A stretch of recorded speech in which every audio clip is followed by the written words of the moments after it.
Hey guys, let's get more news about Dallas, but first don't forget to subscribe and leave your like. Cowboys 7th-round 2024 mock draft. The Dallas Cowboys head into the 2024 NFL Draft with some clear needs to fill, especially on the offensive side of the ball. Luckily for Jerry Jones and company, this is a deep offensive draft, with good players available throughout at positions the Cowboys need, like offensive line, wide receiver, and running back.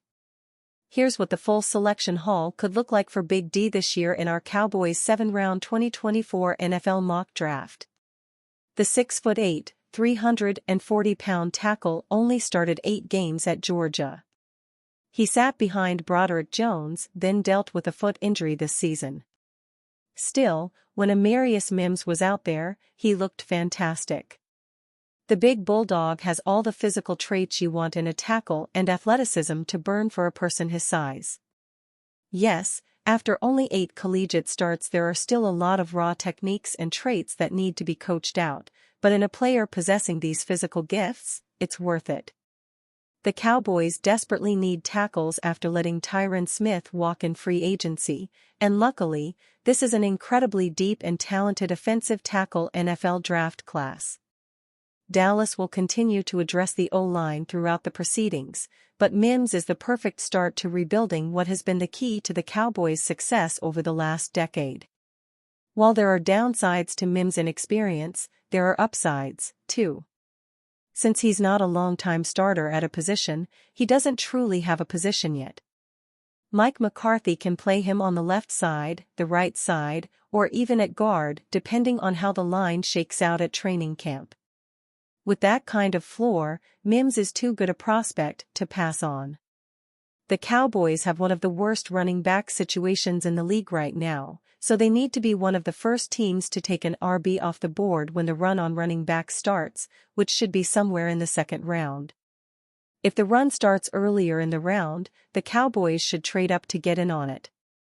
Jerry Jones has never been afraid to take the best player on the board, even if they are coming off an injury.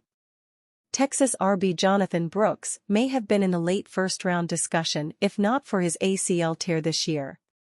Brooks is 6 feet, 216 pounds, and has excellent speed, burst, and wiggle. He is an excellent zone runner and can be a home run hitter on the outside. The former Longhorn is also an excellent pass catcher, making him a true 3-down back. The Cowboys still don't have a true number 2 to CeeDee Lamb, and they need to pick up a pass catcher in the 2024 NFL Draft to try and get one. Washington WR Jalen McMillan is a somewhat forgotten man with all the Michael Penix Jr. and Rome Odunze hype. However, the 6'1", 197-pound wideout is a good player in his own right. He missed some games in 2023 and just crested 500 yards, but posted over 1,000 yards the season before that. The knock on McMillan is that he will probably only work in certain NFL systems, specifically West Coast-type passing games. Cowboys exec sounds off on Trey Lance as Dak Prescott decision looms. While the primary goal of this offseason for the Cowboys appears to be tightening the belt so as to find money to pay the star trio of Dak Prescott, CeeDee Lamb and Micah Parsons, an offshoot of that could well be for the Cowboys front office to convince Cowboys Nation, and perhaps themselves, that the team would be just fine if it let Prescott walk in free agency next year. Hey, we've still got Trey Lance. The Cowboys, of course, swapped a 4th-round pick to the 49ers for Lance last offseason when it was clear that Lance was not going to win the starter or backup jobs in San Francisco. For Dallas, though, Lance remains a former number 3 pick who is just 23 years old and gives the Cowboys a bit of leverage in contract talks with Prescott, who is in the final year of his deal and slated to make $55 million. The talks with Prescott have hardly even gotten underway yet. The Cowboys are expected to play hardball. Cowboys executive VP Stephen Jones was asked about Lance on the KNC Masterpiece show on 150.3 in Dallas this week and gave him a ringing endorsement. He just exhibits everything you would think a top 5, top 10 pick would exhibit, which is what he was in the draft and which is why we gave up a significant draft pick to get him, Jones said. Lance, at least, has exhibited those traits in practice. The rest of us would not know, since he has not appeared in an NFL game since September 2022, when he fractured his ankle, an injury that kept him out for the year. Certainly, main attraction the Cowboys are selling on Lance is the talent he showed ahead of the NFL draft in 2021. Lance has had just an 8-game career sample, too small to make a judgment. Lance has 797 career passing yards, and rushed for 235 yards on 54 carries, 4.4 average, in 8 career games. But Jones said he's seen Lance's work ethic in action. What you look for in a quarterback is, the work ethic is a must to be successful in this league. It's a very demanding position, he said. Trey exhibits similar type work ethic as Dak Prescott. Obviously, Trey is a really good athlete, in terms of being able to move around and his athletic ability. And finally, the most important thing is his arm. He's got a very live arm, very strong arm. He continues to improve with his footwork and his accuracy, which is what you expect from a young guy coming into the league. The question about Lance arose from a discussion about next week's draft, where the Cowboys will have the number 24 pick in the first round, as well as number 56 in the second round, and number 87 in the third round. The Cowboys have a 5th rounder, a 6th rounder, and 2 7ths. Jones was asked whether the team would take a quarterback if he was the best player available, even with a packed room that has Prescott, Cooper Rush and Lance on board. It's hard to get out front right now and say what might be there, Jones said. But certainly, we'll go through all the different possibilities that may happen as we move into next week. Obviously, we have been hard at work getting our board put up and really getting everything sorted out the right way. Next week is a big week for us in terms of the what-ifs.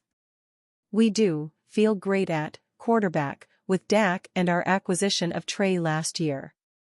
Trey has done nothing but excite us even more as he has worked here all of last season and then in the offseason, in terms of his work ethic and skill level. We're very pleased with him. Dak Prescott doesn't fear playing elsewhere after 2024 with his Cowboys' future uncertain. Dak Prescott's future is unclear and according to the quarterback, who is heading into the final season of his deal with the Dallas Cowboys, that's fine with him.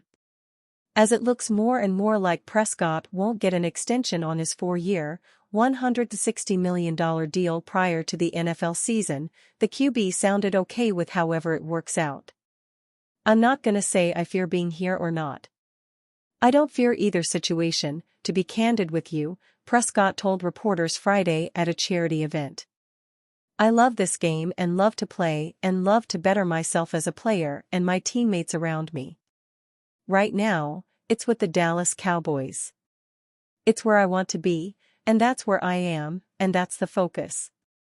After this season, we'll see where we're at, and if the future holds that, then, great. If not, we'll go from there. His comments came as the Cowboys appear to be prepared to let him play the upcoming season without a new contract. Prescott added he's not looking to become the highest-paid quarterback in football, but also implied there were no significant talks going on between his agents and the team. I'm focused on the moment and on the now, Prescott said. If the talks begin and real talks get to happen, I'm sure we can talk about getting that done. The 30-year-old Prescott just had one of his best regular seasons of his career, leading the NFL with 36 passing touchdowns, just 9 interceptions and a career-best passer rating of 105.9. But Prescott and Dallas' season ended in disappointment again, as they lost a home playoff game to the Green Bay Packers, which continued the QB's streak of not getting out of the divisional round. He is 2-5 in the postseason for his career. And you, fan, what do you think of the situation of Dak Prescott? Leave your opinion in the comments.